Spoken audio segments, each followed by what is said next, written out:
All right. So we are going to start the lecture. Today we have first lecture from physiology of the respiratory system. We will be discussing the lung volume capacities, and then we will be discussing the ventilation and dead spaces as well. Okay. So let's move. Uh, as you can see in the graph, this graph is taken from VRS physiology, and we can see two important things. First, we have lung volumes, right? First, we have lung volumes and we have lung capacities. We will discuss the volumes first, then we will move to the capacities. Okay. What are the lungs volumes? We have four major lung volumes. As you guys can appreciate in the diagram, we have tidal volume, right? We have tidal volume. Then we have inspiratory reserve volume, and third one is the expiratory reserve volume, and the last one is the residual volume. We will define each of them individually. When we finish with this, then we will move to the capacities, each individual capacity, and we will discuss that. Tidal volume chi asta. Tidal volume hamu volume asta ke dar halat normal inspiration و expiration ما میگیریم یا تشوش داخل میشه همو هوایی که همو مقدار هوایی که در inspiration و expiration normal بدون کدام effort داخل میشه, right? And the normal tidal volume is around 500 ml.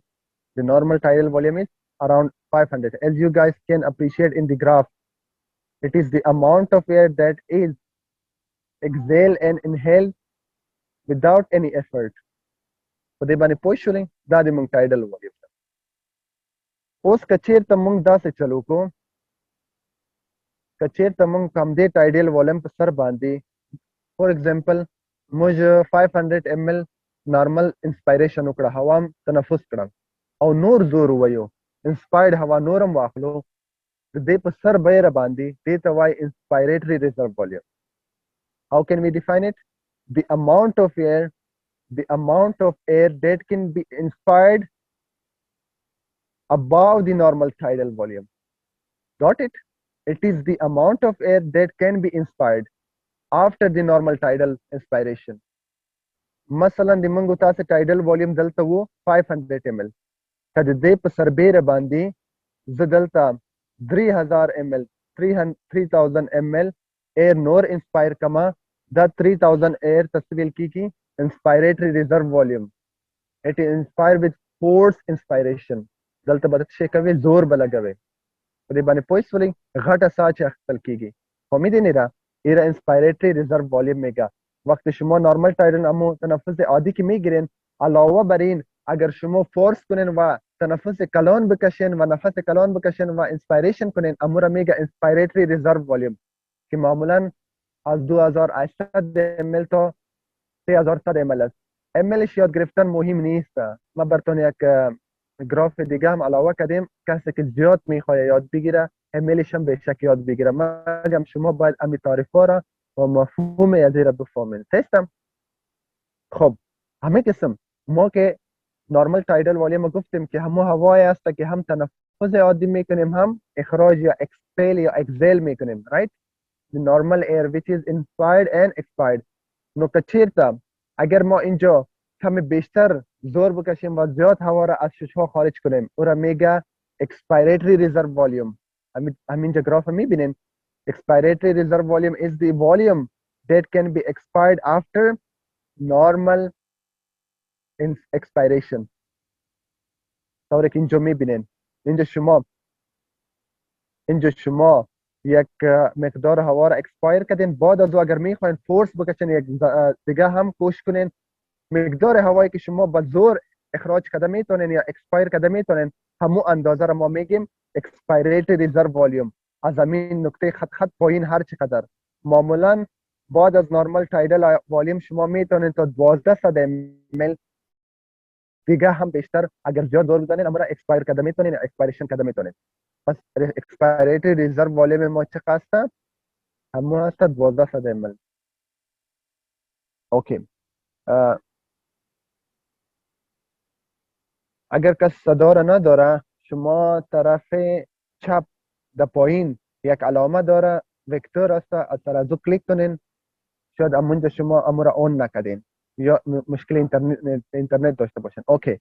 Got it. This is expiratory reserve volume. That is the amount of air that could be expired after normal tidal expiration. And as you can see in the graph, and the normal amount is around 1200 ml. Got it? Okay. Now the last volume. The last volume is the residual volume. It is the amount of air that cannot be expired or it will remain within the lungs despite several efforts. ये हमो مقدار هوای است که اکسپایر نمیشه after وقتی که یک انسان امو تنفس شدید یا فورسفul بکشه، هر چقدر مقدار هوایی که میتونه اکسپایر کنه بعد از او هم تشش ها همو هوایی که باقی میمانه او را ما میگیم residual volume. Means you cannot expire this air, it will remain in the lungs. What is its role? It helps in the patency of the alveoli on a boss. It helps in the patency of the alveoli. Got it? اینجا کدام سوال دی بود والیم ها کدام سوال نلري په دې باندې پوه شولئ که په دې باندې پوه شوي یاستئ بیا زما په دې باندې که پوه شوي یاستئ بیا زه residual volume ګټه په چیش کې ده ډاکټر صاحب؟ yes residual volume درته وویلو residual length دا okay please mute your mic. okay مونږ وویلې چې residual volume هغه volume ده چې که چېرته forceful expiration هم وکړې له نه بعد هم چې له شوش نه نسي وتلی لنګس کې پاتې کېږي د مقدار almost دغه 1200 نه تر 1300 ml پورې دغه هم په نارمل کسانو کې دي. صحیح ده که نه؟ او دا شی کې د لنګز له کولاپس نه مخنیوی کوي. ګوره الویولای باید مکمل کولاپس نه شي، که چېرته مکمل کولاپس شي بیا شی چل کېږي د یغو خلاصول دوباره انسپایریشن وخت ډېر مشکل دی. دوه شیان ډېر کومک کوي په دې کې. نور شیان هم کوي چې موږ وروسته وایو. یو سرفیکټنټ په تېر لیکچر کې موږ تاسو وویلي یادم دی چې د لنګز له کولاپس نه مخنیوی کوي ډیکریز سرفیس ټنشن. بل دغه ریزیډوال والیم هم چې ده د لنګز د پراپر کولاپس نه مخنیوی کوي. got it? all right, these were the volumes of the air. دلته په دې باندې پوه شولې. اوس راځو کیپاسټي ته. کیپاسټي څنګه تعریفوي؟ که چېرته موږ دغه یو یا دوه والیمونه سره جمع کړو مجموعه یې راوباسو دې ته کیپاسټي ویل کېږي. اوس هر یو انډیویجوال درته تعریف کوم. مثلا موږ تاسو وویلې چې انسپایریټري ریزرو والیوم هغه والیوم ده چې د نارمل انسپایریشن نه وروسته فورسفل انسپایریشن سره پکې علاوه کېږي. که چېرته د ټایډل والیوم if we add the tidal volume with inspiratory reserve volume, this is called inspiratory capacity. It is the amount of air or the amount of air that could be inspired with forceful and normal inspiration, together with forceful and normal inspiration. Or we can define it, it is the amount of air that could be inspired with forceful inspiration after normal expiration. په دې باندې پوه شولئ؟ دا ټوټل هماغه مجموعه د دې دواړو ده، د ټایډل والیوم او د انسپایریټري ریزرو والیوم ده. یو نفر چې څومره اندازه هوا داخلوی سي میکسیمم هغه چې دا انسپایریټري کیپاسټي ده. مثلا موږ تاسو ویلي چې we had the inspiratory reserve volume around 3000 ml or 3100 ml, doesn't matter. But we had the tidal volume around 500 ml. So the inspiratory capacity will be 3500 or 3600 ml. Got it? په دې خبره باندې پوه شوئ؟ د دې دواړو مجموعې ته ویل کېږي inspiratory capacity. Now دویمه capacity کومه یوه ده؟ دویمه capacity دغه یوه ده. The second one is the functional residual capacity. What is it? It is the amount of air. It is the amount of air that remains in the lung after normal expiration. کله چې یو انسان normal expiration کوي او په lungs کې چې کوم volume پاتې کېږي دې ته functional residual capacity وایي. که چېرته تاسې forceful expiration وکړئ له دې نه بعضې دغه expiratory reserve volume خارجوی شئ، مګر په normal expiration کې خو نه خارجېږي، په lungs کې پاتې وي. Data Y functional residual capacity today. If we want to calculate it, we will add the. Okay, I will explain in the re as well. If you want to calculate the functional residual capacity, you will add the inspiratory reserve volume with residual volume. We discussed that expiratory reserve volume is around 1200 ml, right? And the residual volume was around 1200 as well. So the functional residual capacity is around 2400 to 2500 ml. Got it? We will we will add those two volumes and we will have the functional residual capacity. خب إيه ده ضريب باز بطل میکنم چی هست functional residual capacity وقت یک شخص نورمال تنفس میکشه نورمال tidal volume میکشه مطلب inspiration هم 500 ml میکنه و expiration هم 500 ml میکنه ایره میگه tidal volume مگر اندازه والیوم که یا اندازه هوایی که در ششها باقی میمانه او را ما فانکشنال رزیدوال کپاسیتی میگیم که اگر شما تنفس عمیق اخراج کنین نفس عمیق اخراج کنین شما میتونین یک مقدار از این هوا را بیرون هم بکشین مجموعه اکسپایریتری ریزرو والیوم و رزیدوال والیوم چی میگه فانکشنال رزیدوال این دو تا را که با هم جمع کنین مجموعهش فانکشنال رزیدوال کپاسیتی میگه این در حالت نرمال در ششهایتان وجود داره شما میتونین که از این وقت به شدت اکسپایریشن کنین شما میتونین امی مقدار هوایش دیگه هم بکشین مگم هوایی که شما ششها کشیده نمیتون او رزیدوال والیوم همیشه در ششهایتان باقی میمونه این فهمیدین با اگر ما مجموعهش بکشیم برتون ما برتون گفته بودم که امی اکسپایریتری ریزرو والیوم ما چقدر بود 1200 ml و ما شما گفتین که رزیدوال والیوم ما تقریبا 1200 ml است رایت اگر مجموعه از این بکشیم این میشه فانکشنال رزیدوال کپاسیتی که مجموعا تقریبا 2400 ml یا 2500 ml میشه کدام سوال دارین اینجا any question فهمیدین در کامنت بر ما بگوین اگر میره فهمیدین تعریفایش شما تشویش نداشته باشین در سلاید های بعدی براتون ذکر کردیم او را باز آسانی یاد گرفته میتونه شما اینجا کانسپتتون کلیر کنید چطور امیرم شما به دست آورده میتونید خب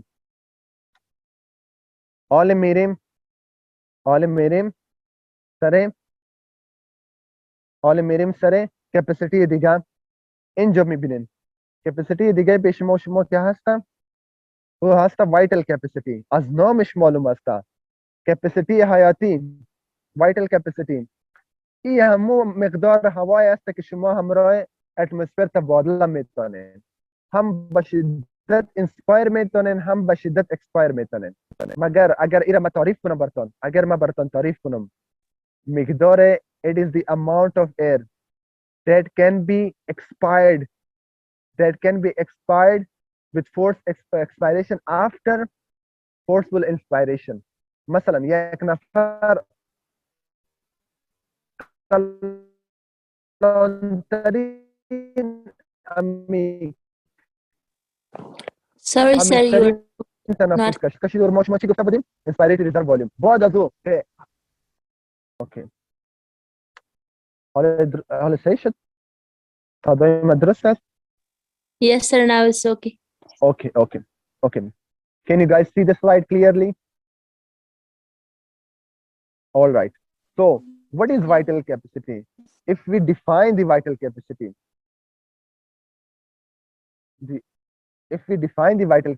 is the volume of air. It is the volume of air that can be forcefully expired after maximal inspiration.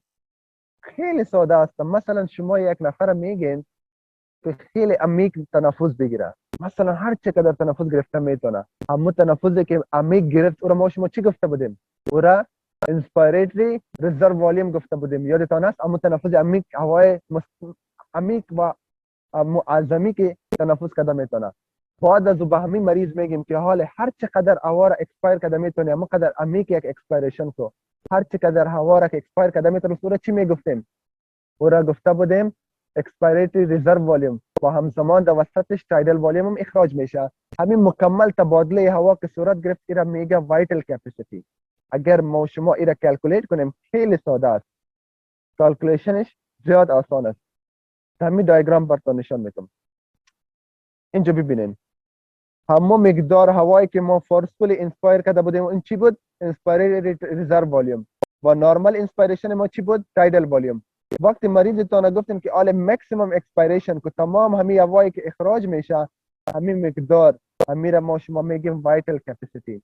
از اینجا گرفته تا اینجا مکمل تبادله هوا که میشه این وایتال کپاسیتی است. اگر ما امیر بخوایم کلکولیت کنیم ما چی میکنیم؟ مجموعه این همه را میگیریم، مجموعه تایدل والیوم، مجموعه انسپایریتری ریزرو والیوم و مجموعه اکسپایریتری ریزرو والیوم. این سه تا را که ما مجموعه بکشیم ایره میشه وایتال کپاسیتی. یک نفر نوشته میکنه، اگر دلتون میشه براتون سلاید یک چند دقیقه میتونم شما نوشته کنین. خب مثلا اگر ما براتون کلکولیت کنم for example if we calculate it we discuss that inspiratory reserve volume is around 3100 ml or 3100 ml or 3000 ml, right? In normal individual, this is inspiratory reserve volume. And the tidal volume was 500 ml, right? Now what was the expiratory reserve volume? It was around 1200 ml. So our vital capacity is around just around I think 4700 ml, right? Around 4000 or 4700 ml. This is your vital capacity. This is the maximum amount of air you can exchange with the atmosphere. For me then خب بعد از اون این زیاد مهم است. وایتال کپاسیتی تمام بیماری هایی که ما شما پسانا میخوانیم دمی وایتال کپاسیتی میچرخه. هر شخصی که وایتال کپاسیتیش خوب بود یعنی ششهایش نورمال است. هر کسی که وایتال کپاسیتیش کمبودی داشت ششهایش بیماری داره. خب اینجا یک چیزه اگر شما ببینین ما شما گفتیم یگانه چیزی که ما همراه اتمسفر تبادله کردن نمیتونه اون چی بود؟ رزیجوال والیوم. اگر ما رزیجوال والیوم دمی وایتال کپاسیتی علاوه کنم اینجا میشه توتال لنگ کپاسیتی. خلاصه کدوم مشکل نداشت که تقریبا توتال لنگ کپاسیتی ما چند میشه؟ 6000 ml یا 6 لیتر میشه. دمی وایتال کپاسیتی اگر ما فقط دمی وایتال کپاسیتی ما چرا علاوه کنم؟ دمی ما فقط چرا علاوه کنم؟ رزیجوال والیوم یا دیگه تعریف اگر براتون بکنم تمام والیوم ها را اگر ما با هم جمع کنیم همین تمام والیوم ها را این میشه توتال لنگ کپاسیتی. این خب مشکل نیست. خب کدام سوال دارین اینجا؟ کدام سوال دارین؟ باز ما طریقه تعیین کردن از اینا را براتون میگم. خیلی جالب است. وقتی یک مریض پیشتان آمد به خاطر تعیین ای والیوم ها شما یک تست میکنین او را میگه اسپایرومتری.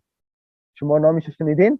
وقتی یک مریض استما باشه یک مریض COPD باشه دکتر برشان تست ها میکنه او را میگه اسپایرومتری، پلمونری فانکشن تست یا نام مشخص چی است؟ اسپایرومتری.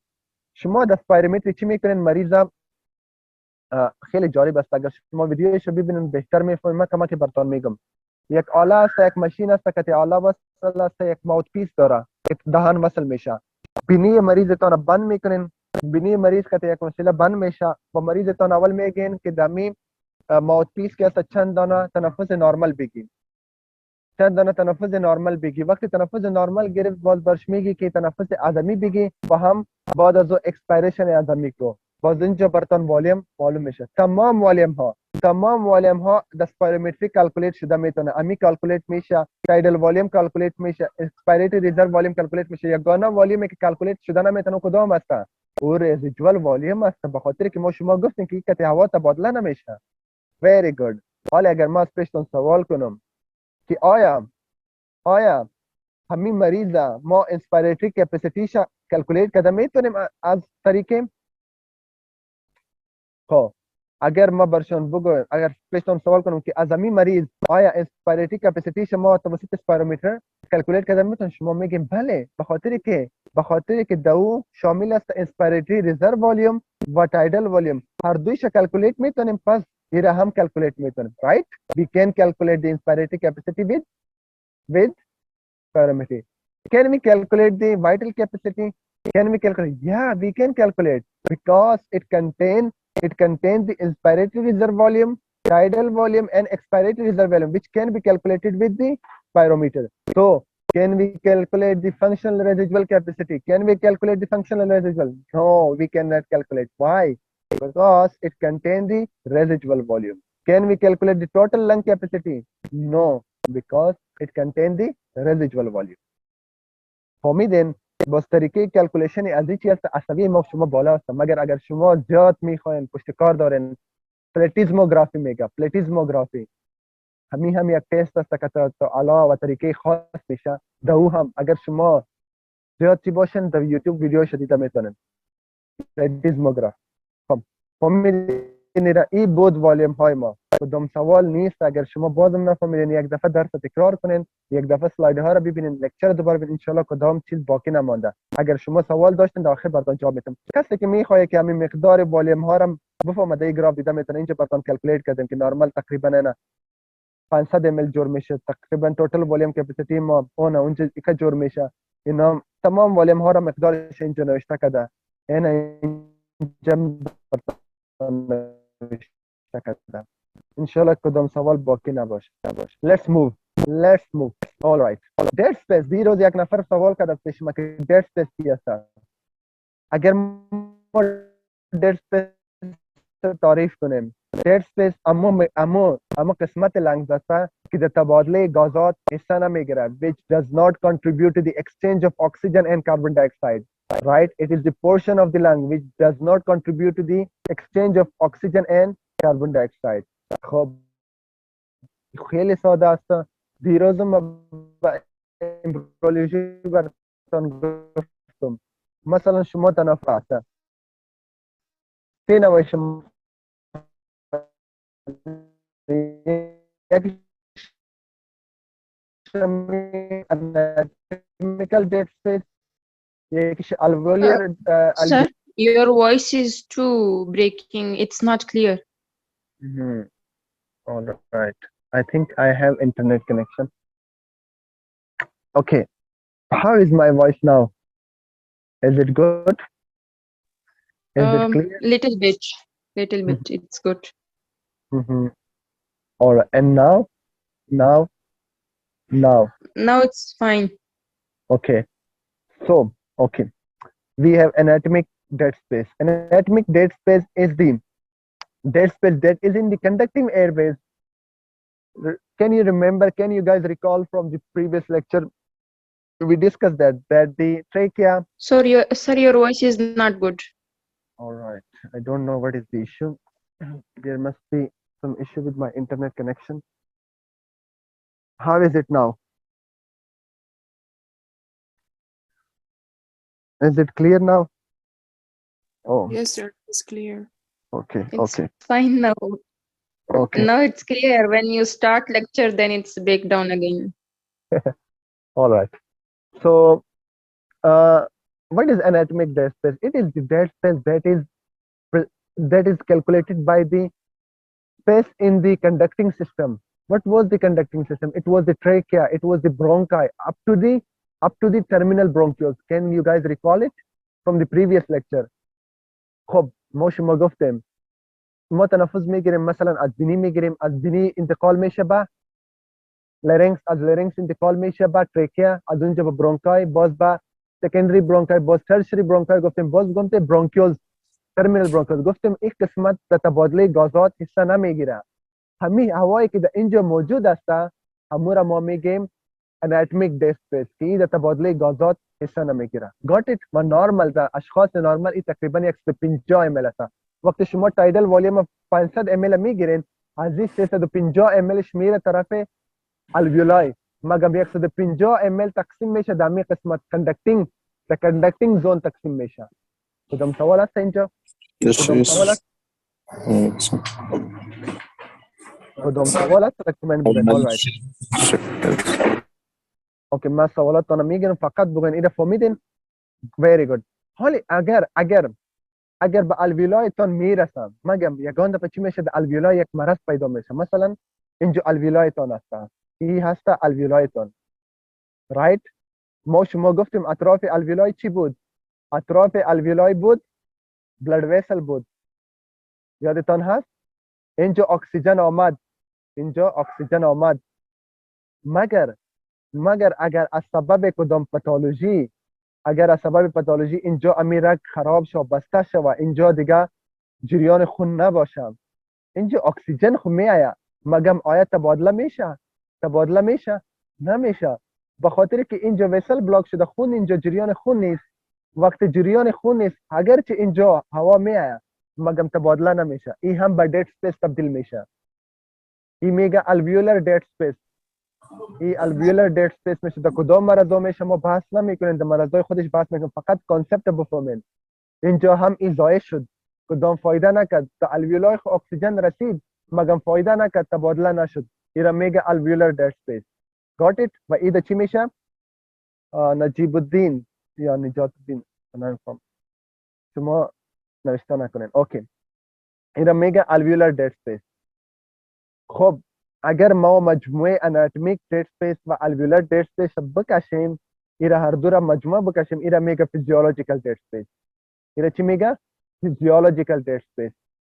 در حالت نرمال، در اشخاص نرمال، چون تمام الویولای که هست فانکشن می باشه، فیزیولوژیکال دید سپیس مساوی به اناتومیکال دید سپیس می باشه، به خاطر که تمام الویولای ها مساوی می باشه، کار میکنه. مگم اگر از سبب کدام پاتولوژی ها الویولای ما از کار رفتید، اونجا جریان خون نبود، هوا میرفت مگم اونجا جمع میشد، مگم تبادله گازات نمیشد، باز او را که ما جمع کردیم که اناتومیک دید سپیس مجموعه از اینا که هست فیزیولوژیکال میشه. مثلا من براتون یک اگزمپل میتونم. مثلا نورمال اناتومیک دید سپیس ما 150 ml است. شما کلکولیت کردین که در باز الویولا ها تقریبا 90 ml اکسیژن دیگه هوا، در اونجا هم هوا تبادله گازات نمیشه. این دو تا را که شما مجموعش بکشین، این میشه فیزیولوژیکال دید سپیس که تقریبا چند میشه؟ 240 ml. یک مثال بود. مگم اگر شما ساینتیفیکلی شما در امتحان میخوای این را کلکولیت کنین، یک فرمولا براتون ذکر کرده. There is a formula. Volume of dead space is equal to tidal volume multiply by arterial carbon dioxide partial pressure minus expired air partial pressure of carbon dioxide divided by arterial carbon dioxide partial pressure. این یک فرمولا است. اینا که شما ما براتون مثال نتم شما فهمیدن نمیتونه. فقط اگر شما در امتحان میخ اسپیشتون پرسان کرد که فیزیولوژیکال دید سپیس والیومش چطور کالکولیت میشه، از کدام فرمولا، این فرمولیش هست.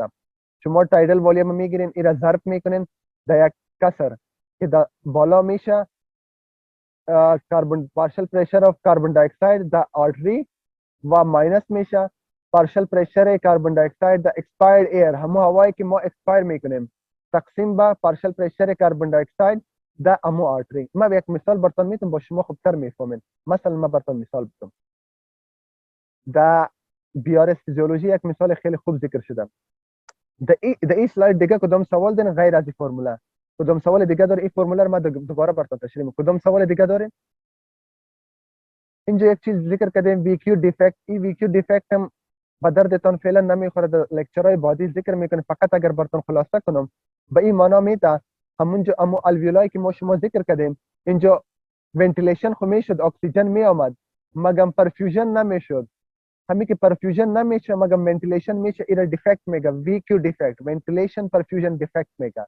یعنی هوا میآید مگم اینجا چون جریان خون نیست تبادله گازات نمیشه. این را پس آنها به دیتیل میخونیم، سر از یک لکچر جداگانه داریم. we have a separate lecture on that. اوکی. خب یک موضوع کوتاه دیگه هستم. ما شما هارت ریت کلکولیشنش یاد داشتیم، یادتان هست؟ استروک والیوم ملتیپلای بای هارت ریت. همینجا اگر ما شما ونتیلیشن کلکولیشن کنیم خیلی ساده است.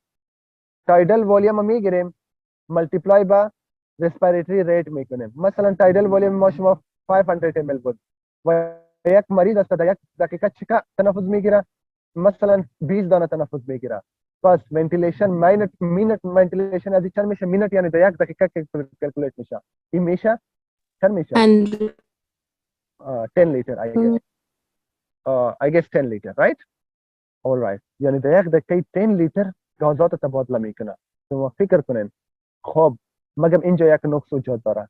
این را خو ما شما اگر ما شما بخوایم الویولر دقیق شکل تبادله گازها صورت میگیره الویولر ونتیلیشن کلکولیت کنیم الویولر ونتیلیشن به این معنی همو هوایی که در ظرف یک دقیقه به الویولای میرسه به خاطر که ما شما گفتیم 50 ml شه 50 ml شه در کجا ضایع میشه 50 ml شه در دست فیز ضایع میشه 150 ml در دست فیز ضایع میشه اگر ما امورا ماینس کنیم همو الویولایی که در تبادله گازات صورت میگیره در یک دقیقه همو هوایی که اون ما شما ونتیلیشن الویولر ونتیلیشن میگیم با کلکولیت از این فرمولا میشه فقط دد اسپیس ماینس میکنین اگر دد اسپیس تون فقط اناتومیک بود that will be simple مستقیم 150 ماینس میکنیم اگر فیزیولوژیکال دد اسپیس بود باز اول شما فیزیولوژیکال کلکولیت میکنین وقت امی نمبر شما بدین هر چی که امی نمبر شما پایین امی باز ماینس میکنین در تایدل والیوم بعد از then we have other ventilation باز مثلا میگه که صدر ما کلیئر نیست is it clear now is it clear is it clear یک مثال براتون واضح میکنم Dr. Amna I'm asking you is it clear okay Dr. Yes. Amna is moderator but she is not cooperating okay so आम्ही जे एक मिसाल असता एक मिसाल असता a person with a tidal volume of 0.5 liter means 500 ml right میگه در یک دقیقه 15 برث میکشه اوکی بعد از گفته که پارشل پرشر کاربن دی اکساید در آرتریال چند است 40 میلیمتر سیماب و the expired air چی که است 36 است شما چی کلکولیت کنید شما الویولر ونتیلیشن کلکولیت کنید شما الویولر ونتیلیشن کلکولیت کنید این مشکل میشه آله به خاطر الویولر ونتیلیشن اولین چیزی که ما شما گفتیم باید دد اسپیس والیوم کلکولیت کنید امی فرمولا یادتان است به خاطر ازی ما باید اول دد اسپیس والیوم کلکولیت کنیم وقتی اینا کلکولیت کنیم کار ما آسان میشه خب بیاین سلام فرموله گذاشتم تایدل والیوم بر ما شما داده اینا 500 ml است امین جا نوشته میکنم 500 ml ضرب اینجا است the artery partial pressure oxygen چند است 40 میبینین اینجا برتون داده و the expire air چند است 36 برتون داده 36 است تقسیم بر the مخرج چی میایه باز چل همو خب ایره ملتیپلای میکنیم 500 در جای خودش اگر ایره ملتیپلای کنیم چند میشه 4 چی میشه 4 بر 1 4 بر 1 میشه 1 بر 10 درست است ریاضیتون خوب باشه اگر امیر ما خلاص کنم چند میشه سلاید ما رو دیده میتونین 50 ml یعنی دد اسپیس ما چند است 50 ml است very good وقتی همی را کلکولیت کردین حال همی را ما دمو فرموله دیگه علاوه میکنم کسی اینجا سوال ما را میفهمین خب اگر امیر ما دمو فرموله آل از ما شما ایره نخواسته 50 ml از MCQ یادتان باشه سوال الویولر ونتیلیشن بود حال الویولر ونتیلیشن فرمولیشن میاریم الویولر ونتیلیشن بود تایدل والیوم ما بود 500 ml چند است 500 ml اوکی 500 ml minus 50 ml multiply by 15 breaths it will be 450 اگر امیر شما ملتیپلای با 15 کنین تقریبا 6000 چند جور میشه 100 چند جور میشه خب امر شما کلکولیت کنین منظوری من است طریقش شما فهمیدین طریقش got it تو په دې کې سوال لري دا طریقه و کلکولیشن دلته ما تاسو ذکر کړم دا دام تاسو کې صحیح دا سوال یو لاست ټاپک پاتې ده لاست ټاپک نور د موږ تاسو لیکچر تقریبا ختم ده اوس مهمه شی چې دا یو مریض تا رئیسي کله چې تا مریض رئیسي کنه موږ تاسو کوو موږ تاسو سپایرونومټری کوو سپایرونومټری کې موږ دوه شیان ګورو ټول ټایډل والیوم انسپایریټری ریزرو والیوم ایکسپایریټری ریزرو والیوم دا ټول شیان نور ته ګورو دوه شیان موږ په کار دي چې دا دوه شیان موږ ته معلوم چې موږ د دوی د لنګ فنکشن کیلکولیټ کوي سو دا په یاد ولرئ دا په راتلونکي لیکچرو کې بار تاسو تکرار کیږي اول شی چې کوم دا فورس وایټل کیپاسټي دا فورس وایټل کیپاسټي امغه وایټل کیپاسټي دا نو مې ورته لیک فینسي نو مې ورکړی دا چې فورسفولي موږ کوو امغه فورس وایټل کیپاسټي and we discuss that it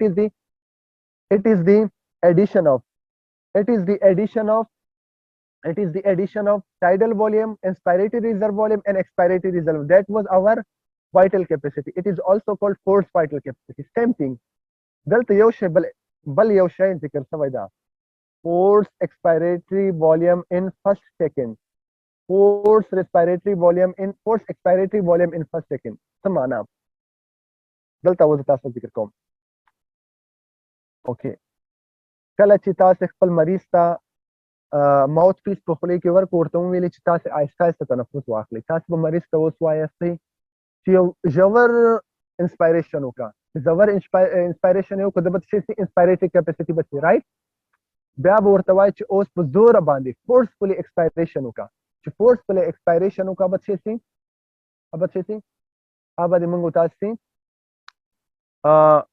ایکسپایریټري ریزرو والیوم او دا مجموعاً د دې ټولو به څه شي دته مجموعاً د تبادله د غازاتو چې اوس دې ته به وایي فورس پر وایټل کیپاسټي رایټ. مګر په دې کې کله چې مریض فورسفل ایکسپایریشن کوي میکسیمم هوا په اوله سیکنډ کې وځي. کله چې تاسو ایکسپایریشن کوي زه تاسو ته وایم چې تاسو ژوره ساه واخلئ. اگر من بر شما بگویم که یک تنفس عمیق بگیرین براتون بگویم تنفس عمیق بگیرین شما هر قدر هوایی که داخل کردین و براتون بگویم آره امیر اخراج کنین همین یک اخراج کردین همین تبادله هوا که میشد ما شما ایره چی میگفتیم فورس وایتال کپاسیتی میگفتیم یادتان هست ایره فورس وایتال کپاسیتی میگفتیم. مگم بیشتر مقدار امی هوا در ظرف یک ثانیه اخراج میشه. شما خودتان امتحان کنین یک نفس عمیق بگیرین بعد از کوشش کنین امین نفستان اخراج کنین بیشترین هوایی که اخراج میشه در کدام قسمت اخراج میشه در امو اولین ثانیه اخراج میشه که ایره میگه forceful expiration in first second force expiratory volume in first second. خب اگر یک مریض بیشترین هوایی که اخراج کرده میتونه این 5 لیتر باشه مثلا 5 لیتر باشه چند باشه 5 لیتر باشه و از زمین مجموعه اما بیشترین هوا را در ظرف یک دقیقه 4 لیترش اخراج کنه. چند لیترش اخراج کنم 4 لیترش. اگر شما تناسب عددی دوتا را بگیرین 5 لیتر را تقسیم کنین به 4 لیتر تناسب گرفتن یاد دارین یعنی امیر ضرب به 100 کنین فیصدیش بکشین یعنی تقریبا 80% هوا را در ظرف یک ثانیه اخراج میکنه. Got it? Almost 80% of the expired air is within first second. اینجا فهمیدین در نورمال اشخاص مثلا ما براتون یک مثال دیگه میتونم این مثال یک مثال چی هست سپوز مثال است مثلا یک مریض تان است فورس وایتال کپاسیتیش است یعنی هوایی که اخراج میتونه مثلا 10 لیتر است امکان نداره که هوا را اخراج کنه بتونه مثلا نمود مثال براتون میتونم و از همین جمله مثلا 8 لیترش در همون ثانیه اول اخراج کرد که ما شما گفته بودیم force expiratory volume in first second. اگر ما شما فیصدی از زیر بکشیم چطور میکشیم؟ خیلی آسان ما شما 10 دیواید میکنیم به 8 و ضرب 100 میکنیم که چند میشه؟ اگر همین شما دیواید کنید چی میشه؟ همین قسم است نه اشتباه خو نمیکنم نه سرچپه میگم معذرت شما هم نمیگین سرچپه میگم اگر هم متناسبش بکشیم اینجا 8 میشه 8 لیتر اینجا 10 لیتر میشه اگر تناسبش بکشیم چند فیصد میشه 80% نورمال است از 80% و از بیشتر بود نورمال است اگر از تناسبش یک قسم است FPV1 دا چی میشه دا صورت میشه و دا مخرج FVC میشه فرمولیش براتون دارم تشویش نکنین دا نورمال اشخاص همین ریشیو که هست باید از 80% بالا باشه اگر بالا نبود کدام مریضی وجود داره. اینجا میبینین اینجا براتون ذکر کردیم ما شما همه قسم میکشیم FPV1 divided by FVC and it is multiplied by 100 we will have the percentage. Normal percentage should be above 80 or above 80. If it is below 80 then we have grading of the pulmonary disease. We have 60 then we have another grade we have 40 we have another grade right. پورا شما تشویش نکنید پسانه میخوانید فقط ایره بفهمین که این چطور کلکولیت میشه. اینجا کدام سوال هست باز ما براتون ایره تطبیق میکنم. کدام سوال هست؟ خب امی گراف اگر ما بگیرم اگر ما براتون امی قسم رسم کنم مثلا look at it if I draw the graph like this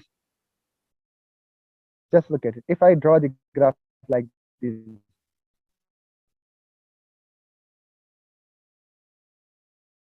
خب اینجا شما اینجا ببینید مهمترین سر امیر تمام اینجا اف وی 1 که در اولین ثانیه اخراج شده تقریبا 1 لیتر است. چه است؟ 1 لیتر است. کلکولیت کردم نه از امی گراف اگر ما کلکولیت کنم if we calculate it FVV1 is 1 liter and the total volume is 5 liter. If we divide it, it is almost, I guess it is almost 0.2. If we calculate the percentage, it will be 20%. و این مانا که در اولین ثانیه 20% 25 میشه یا 20 میشه به نظرم. یعنی در اولین ثانیه 20% هوا اخراج شده. به این مانا که اینجا مشکل وجود داره. فعالیت اکسپایریشن لنگتان کامپرومایز شده. ایرا فهمیدین ای در مرضهای میشه که در او اشخاص به درستی اکسپایریشن کردن نمیتونن که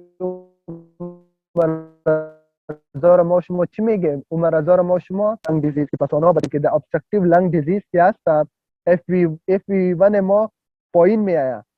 نورمال که بود مثلا 4 لیتر بود اینجا چند آمد به 1 لیتر رسید. اینقدر پایین شد. همون هوایی که در یک ثانیه ما اخراج میکنیم اینقدر پایین آمد.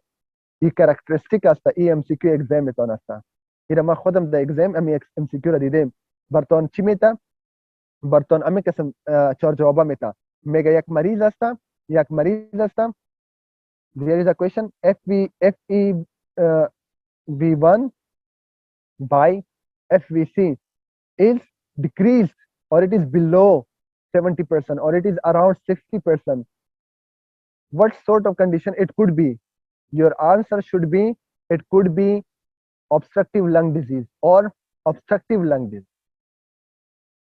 امید این مطلب امی قسم MCQ پیشتر میاد یا سرچپه برتون میاد که یک مریض است obstructive lung disease یا استما داره COPD داره پرسنتیج FEV1 ش چقدر می باشه دیگرایش 95 90 80 برتون میاد یک جوابش 60 50 می باشه شما مستقیم میرین امر انتخاب میکنین ساده بودی رو شما فهمیدین اینا اینجا برتون ذکر کردیم سر ادمی تمرکز کنین دیگه با فهمیدین مثلا obstructive lung disease ما استما است COPD است اگر کسانی که مسئولین سیمپای پایین است نمیفهمن تشویش نکنین در لکچرهای بعدی میخونین کانسپتی که شما بفهمین امیر بفهمین امین نکته که براتون سرخ کردیم شما باید بفهمین که FPV1 is reduced thus the ratio is reduced it is decreased این دو باید شما بفهمین حال میایم یک نوع مریضی دوم است یعنی می گراف براتون اینجا هم ذکر کردیم اینا میبینین در این عکس شما دیده میتونین اینجا FPV1 مثلا امیقه بود در مو اولین ثانیه امیقه هوای اخراج میشد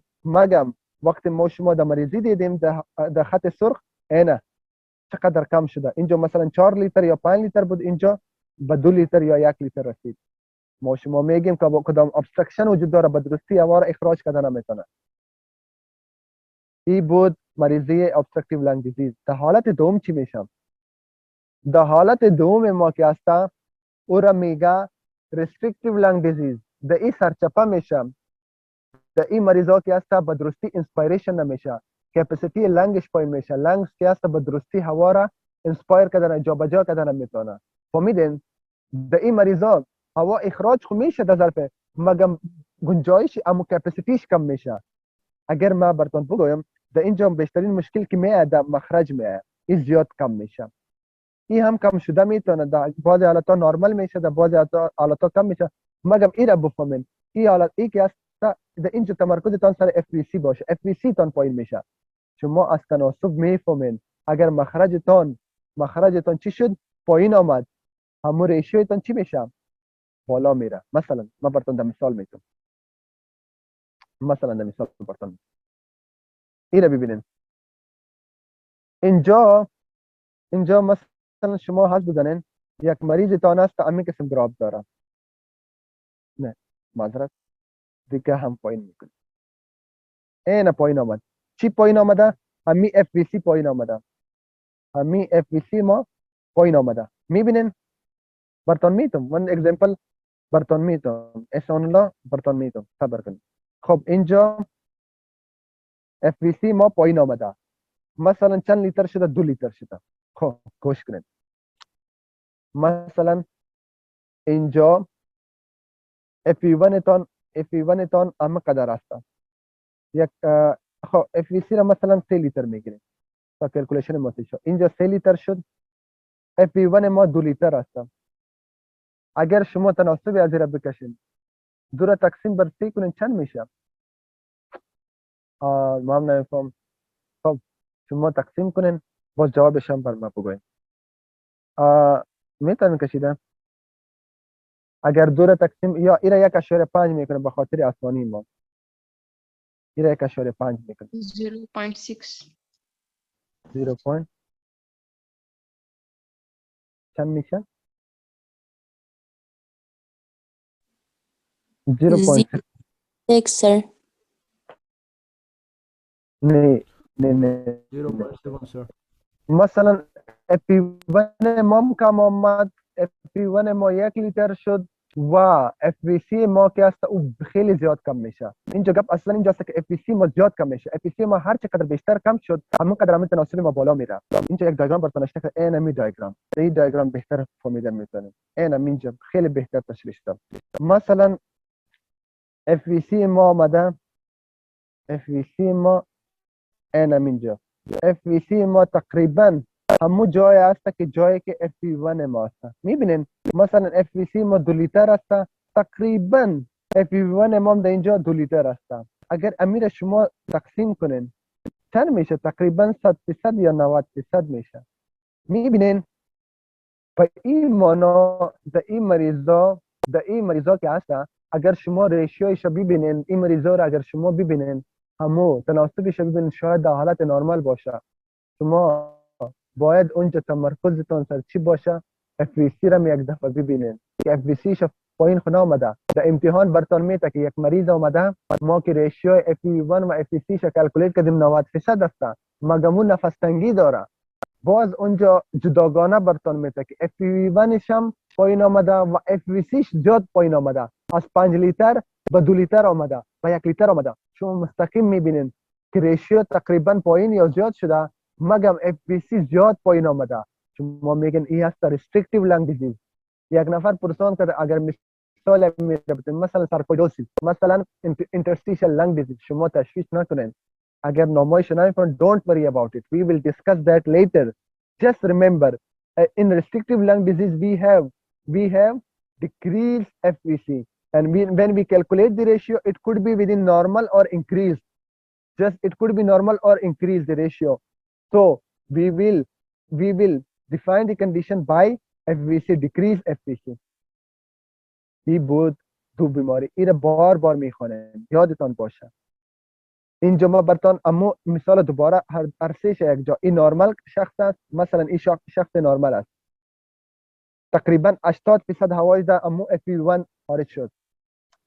در این کندیشن ببینین. در اینجا ببینین همو هوایی که باید 80% خارج میشد اینجا میبینین در اولین ثانیه نشده. این هست restrictive lung disease. مگر اگر obstructive lung disease.